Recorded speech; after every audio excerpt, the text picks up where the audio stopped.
जरा कल्पना करके देखो, रोज की तरह आप काम पर जाते हो, पर आपको नहीं पता कि आपकी जिंदगी का आज आखिरी दिन होगा। ना आपने अपराध किया है, ना किसी को नुकसान पहुंचाया है, फिर भी कुछ घंटे के अंदर आपको सैकड़ों लोग मारने लग जाते हैं। ये कोई फिल्म की कहानी नहीं है, ये 2025 की हकीकत है। इस इंसान का नाम दीपू चंद्र दास है। ये बांग्लादेश के मेमनसिंह जिले से भालुका इलाके से आता है।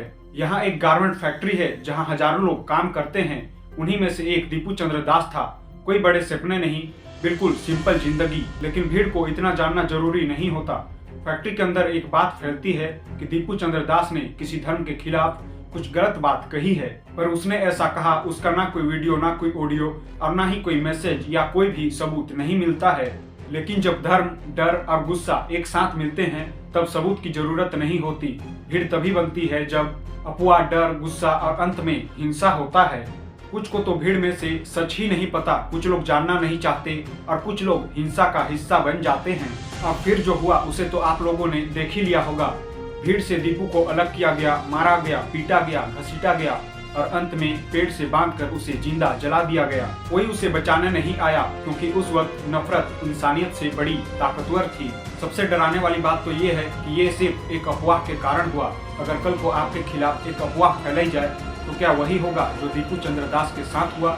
घटना के बाद सरकार ने बयान दिए, गिरफ्तारियां भी हुई, पर क्या इंसाफ मौत के बाद आता है?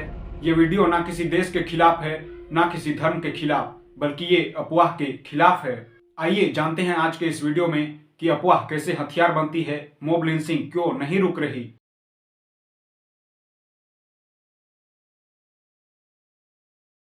नमस्कार दोस्तों, इस वीडियो को शुरू करने से पहले एक नाम याद रखो, कोई टैग नहीं, कोई पहचान नहीं, नाम दीपू चंद्र दास। दीपू चंद्र दास बांग्लादेश के मेमनसिंह जिले से भालुका इलाके से आता था।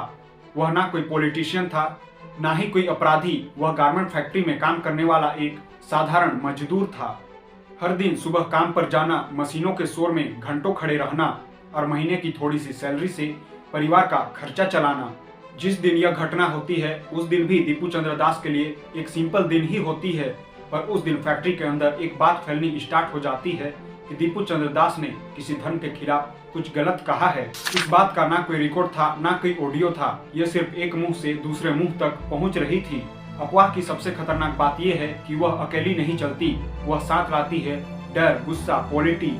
फैक्ट्री जैसे बंद माहौल में जहां लोग तनाव में रहते हैं, वहां अफवाह बहुत तेजी से फैलती है और कुछ ही देर में लोग सवाल पूछना बंद कर देते हैं और मान लेते हैं कि इतने लोग कह रहे हैं तो सच ही होगा। पर यहाँ दीपू दास के खिलाफ कुछ ऐसा नहीं मिलता कि उसने धर्म के खिलाफ कुछ कहा है। यहाँ तक कि फैक्ट्री ओनर और पुलिस को भी इसका कोई ठोस सबूत नहीं मिलता। फिर भी भीड़ को एक सेकंड भी नहीं लगा। इसके बाद दीपू को बड़ी बेरहमी से मारा गया, यहाँ तक कि पेड़ से उसे लटकाकर जला दिया गया।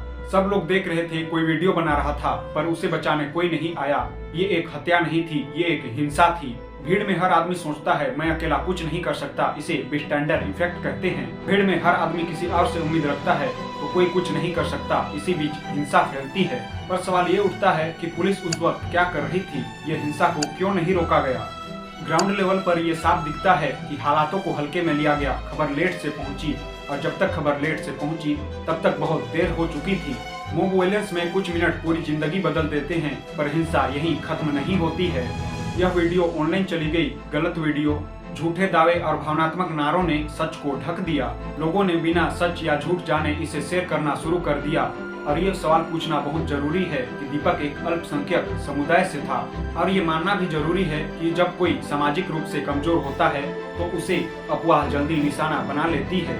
घटना के बाद कुछ लोगों की गिरफ्तारी होती है, यह जरूरी होता है लेकिन पर्याप्त नहीं होता है, क्योंकि असली सवाल अभी भी बाकी है। अफवाह किसने शुरू की, भीड़ किसने उकसाया?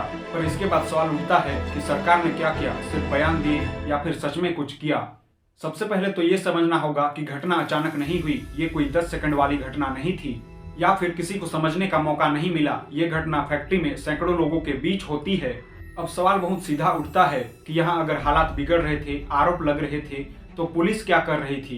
यहाँ सरकार पर भी बहुत सीधा सवाल उठता है, क्योंकि भीड़ हिंसा से पहले इशारा करती है। यह पूरी चीज अफवाह पर फैलती है जिसका कोई सबूत नहीं होता। पर इसका सबूत नहीं होता तो सरकार इसके बीच क्यों कुछ नहीं कर रही? और अगर ये अफवाह थी तो इसे रोका क्यों नहीं गया? बांग्लादेश में अफवाहों के खिलाफ हिंसा पहली बार नहीं हुई, पर इसके बीच भी सरकार के पास कोई ईयरली वार्निंग सिस्टम नहीं है, कोई इंटरवेंशन मैकेनिज्म भी नहीं है। अगर कोई कहता है कि सरकार ने बाद में कार्यवाही की, गिरफ्तारियां की, बयान दिए, पर यह सब घटना के बाद ही तो हुआ ना। सरकार रिएक्टिव थी, प्रोएक्टिव नहीं। यानी पहले तो ये रोकने में नाकाम होती है और बाद में डैमेज कंट्रोल किया जाता है। लेकिन सरकारें लाशों के बाद एक्टिव नहीं होती, लाशें बनने से पहले एक्टिव होना पड़ता है। सरकार हर बार कहती है नागरिक सुरक्षित हैं, पर दीपू का केस इस दावे को सीधा चुनौती देता है। सोचिए, एक गरीब मजदूर एक फैक्ट्री के अंदर इतना अकेला था कि उसे सैकड़ों लोगों ने मार दिया। अगर ऐसे मामलों में सुरक्षा की गारंटी नहीं तो भरोसा कैसे बनेगा। सरकार ने कुछ लोगों को गिरफ्तार किया, यह जरूरी था, लेकिन पूरा काम नहीं था। मॉब वायलेंस में दो तरह के अपराधी होते हैं, पहला जो हाथ उठाते हैं, दूसरा जो माहौल बनाते हैं। सरकार ने पहले ग्रुप पर कार्यवाही की, पर दूसरे ग्रुप का क्या हुआ। और सबसे जरूरी सवाल, इस घटना के बाद कोई ऐसी प्लान है जिससे ऐसी घटना दोबारा ना हो। इसका कोई सोशल रोड मैप नहीं है, कोई सिस्टमैटिक सुधार भी नहीं है, सिर्फ बयान। लेकिन इतिहास हमें बताता है कि बयान मॉब वायलेंस नहीं रोकते। आज के जमाने में किसी घटना को सीमा पार करने के लिए सरकारी बयान की जरूरत नहीं होती। न्यूज क्लिप्स, वीडियो रिपोर्ट्स ने मिलकर इस घटना को भारत के लोगों तक पहुंचा दिया। दिलचस्प बात तो ये है कि इस घटना को लेकर सरकार की तरफ से कोई बयान नहीं आई, बल्कि आम लोगों की तरफ से भारी बयान आए। लोगों ने कहा कि अफवाह पर किसी की जान ली जा सकती है, तो ये सिर्फ एक देश की समस्या नहीं है। अगर हम चुप रहे तो ये कल कहीं और नहीं बल्कि हमारे साथ ही होगा। दीपू चंद्र दास अब जिंदा नहीं है, लेकिन उसकी कहानी खत्म नहीं हुई, क्योंकि जिस दिन हम इसे एक और घटना मान लेंगे तब एक और दीपू कहीं और खड़ा होगा।